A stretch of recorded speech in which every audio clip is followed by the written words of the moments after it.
Halo sahabat-sahabat Bang Zul semua. Kali ini Bang Zul mau cerita tentang almarhum ayah Bang Zul. Ini cerita tentang bagaimana kisah almarhum ayah Bang Zul mengidap kanker tiroid. Di tahun 2010, ayah Bang Zul, ayah saya, itu meninggal karena kanker tiroid. Begini kisahnya. Yang seingat saya ya, jadi di tahun 2008 itu, saat ayah saya berumur 54 tahun, saya dan ayah saya pernah touring ke beberapa daerah ya, naik motor. Apa sih hubungannya antara touring, naik motor, dan cancer? Ini mungkin gak ada hubungan langsung, tapi saya cuma mau cerita aja sih. Jadi di 2008, di akhir 2008, saya sama ayah saya itu pernah naik motor dari Tangerang, satu motor ke Padang. Itu perjalanannya 3 hari 4 malam. Waktu itu ayah saya masih sehat, bugar, segar, bugar. 99% ayah saya mengendarai sepeda motor. Jadi singkat cerita, kami pulang pergi ya, dari Tangerang ke Padang. Kemudian di Padang sana ada urusan, kemudian pulang lagi ke Tangerang. Sampai di Tangerang, ayah saya beraktivitas seperti biasa gitu ya. Tapi barangkali ya karena usia sudah paruh baya, karena naik motor jauh gitu ya, 1.500 km sekali jalan bolak-balik, sekitar 3.000 km, itu ayah saya bisa jadi mengalami satu keletihan gitu. Tapi ya sepulang dari Padang waktu itu, ayah saya masih beraktivitas seperti biasa. Dan di mungkin sekitar 3 bulan setelah pulang dari touring kami itu, ayah saya pernah mengkonsumsi kerang bulu. Mungkin kalau sahabat-sahabat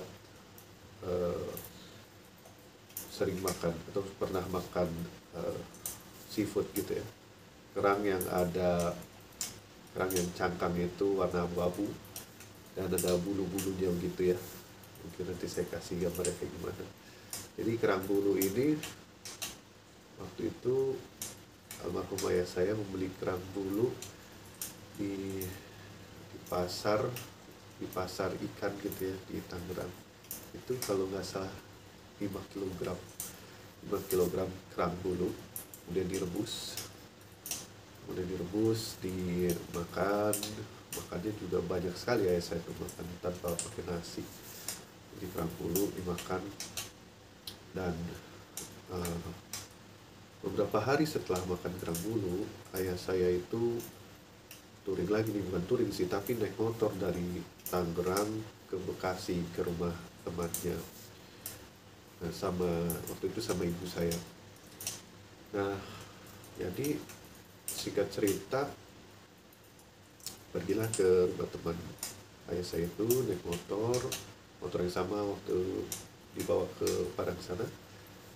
Ayah saya dan ibu saya ke Bekasi, tahu-tahu malam harinya pulang naik kendaraan roda 4 gitu ya, diantar pulang. Nah, di sana ayah saya terlihat sangat letih sekali, dan tahu-tahu di sebelah kiri kalau nggak salah ya, itu ada benjolan-benjolan gitu, kayak anggur, benjolan-benjolan. Dan benjolan-benjolan ini banyak sih, kayak apa ya, kayak anggur sih, kayak anggur di sini gitu. Kemudian di tahun 2009 ya, itu udah masuk tahun 2009, di kuartal antara kuartal 1 atau kuartal 2 ya, antara bulan Maret sampai ke bulan Juli sekitaran itu. itu sudah muncul tuh benjolan seperti, kita nggak tahu ya, tapi ya itu penjahitan bening yang banyak benjolannya. Jadi di tahun itu almarhum ayah saya ada kenalan dokter gitu ya, kemudian dari kenalan dokter ini diarahkan coba dilakukan biopsi. Jadi waktu itu biopsinya seingat saya gitu ya dilakukan di rumah sakit UI, karena waktu itu dalam ingatan saya pernah diminta untuk ambil hasil atau entah bawa sampel atau apa gitu ya, antara RSCM atau UI ya, tapi seingat saya di antara RSCM atau di UI. Kelihatannya sih RSCM ya, RSCM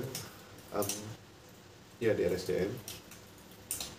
Jadi hasil biopsi itu kayak di slice gitu, diambil di waktu itu seingat saya almarhum itu dioperasi, kemudian di black itu diambil kayak nanahnya itu diambil, dia ditaruh di, kalau kita tahu mikroskop gitu ya, ada kacanya itu diperiksa lah kayak gitu. Nah kacanya itu yang diantar ke laboratorium, kemudian beberapa hari gitu ya barulah keluar tuh hasil diagnosanya. Jadi selama pulang dari Bekasi itu sampai biopsi, habis biopsi, wah saya masih segar bugar, masih bisa beraktivitas, masih ya oke, nggak masalah gitu ya. Sambil pun menunggu sebelum biopsi ataupun menunggu hasil biopsi gitu ya, di kala itu ayah saya mulai coba mengambil pengobatan alternatif. Salah satunya tuh akupuntur gitu, akupuntur ditusuk sebelah mana gitu ya. Di Tangerang dulu ada Shinsei Haliong namanya itu, di Galeong, dia di Jalan Kinaiban lah, sekitaran situ Galeong. Seingat saya namanya Shinsei Haliong, dan itu Shinsei cukup tua sekali ya, dan memang untuk saraf bagus, tapi untuk pengobatan kanker waktu itu tidak banyak perubahan sih, tidak banyak progres ya. Nah jadi habis di biopsi itu kan dapat hasilnya, dan hasilnya itu dibawa ke rumah sakit Dharma Hisut itu, sahabat-sahabat semua. Nah yang saya ingat kisah ayah saya ini mengidap kanker tiroid ya. Ayah saya waktu itu saya mengantarkan ke rumah sakit Darmais, kapannya saya lupa, tapi masih di 2009. Jadi masuk rumah sakit itu masih segar bugar tuh, ayah saya masih tegap, masih semangat lah. Kemudian kita ketemu ke dokter patologi, saya lupa namanya, tapi dokter yang memeriksa hasil lab dari biopsi. Hasil biopsi dibacalah tuh, oh bapak ini menderita kanker nih, kanker tiroid, stadiumnya sudah stadium 4, stadium paling tinggi. Seketika itu ayah saya mendengar ucapan dari dokter itu, semangatnya down, jatuh gitu ya, semangatnya down, dan pulang itu lemes banget, gak bisa jalan, sahabat-sahabat semua. Dan jadi memang ketika seseorang mengetahui dirinya mengidap cancer gitu atau kanker, memang perasaan down, perasaan jatuh itu saya tahu betul gimana rasanya, karena saya juga pernah walaupun belum pernah ada pemeriksaan lanjutan, tapi saya pernah ada dua benjolan leher gitu ya. saya nggak pernah mau biopsi, ya karena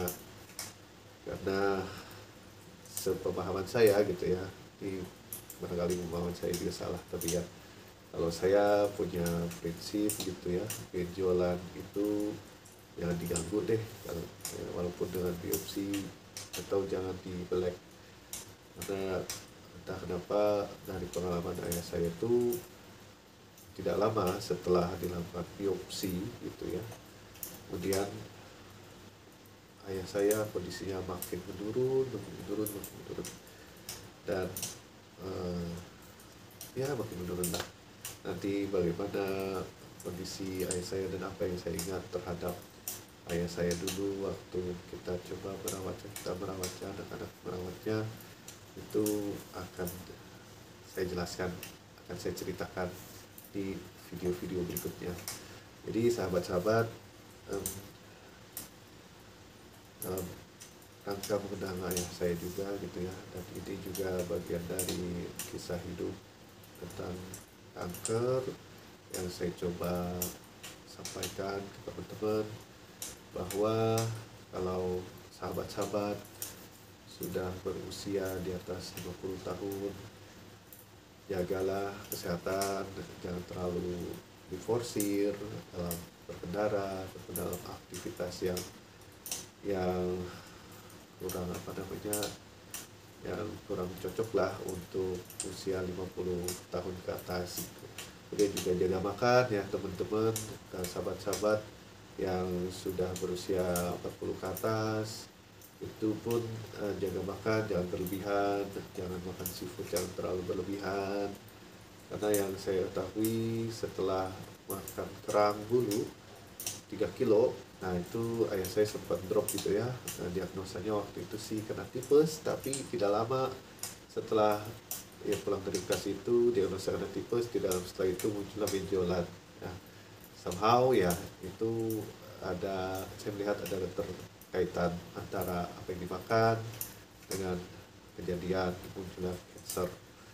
Nah, memang cancer banyak faktor ya, cancer itu kenapa bisa timbul, tapi dari pengalaman hidup yang saya perhatikan gitu ya, cancer dari almarhum ayah saya itu muncul setelah makan kerang hijau dan kondisi badan yang cukup capek gitu ya, karena belum lama pulang dari Padang, capek itu pulang dari Padang naik motor bolak-balik itu saya cuma dibonceng pun capek banget. Jadi sahabat-sahabat semuanya yang masih sehat, marilah kita jaga kesehatan. Mudah-mudahan kita jangan sampai sakit gitu ya, karena kalau udah kena sakit cancer itu dunia itu seakan-akan sudah akan habis di depan mata gitu ya. Ya, sehat-sehat semuanya. Yang sedang sakit mudah-mudahan segera diangkat penyakitnya dan diberikan kesembuhan oleh Allah Subhanahu wa taala. Demikian dulu ya cerita dari Bang Zul. Nanti kita lanjut lagi ceritanya. Assalamualaikum warahmatullahi wabarakatuh.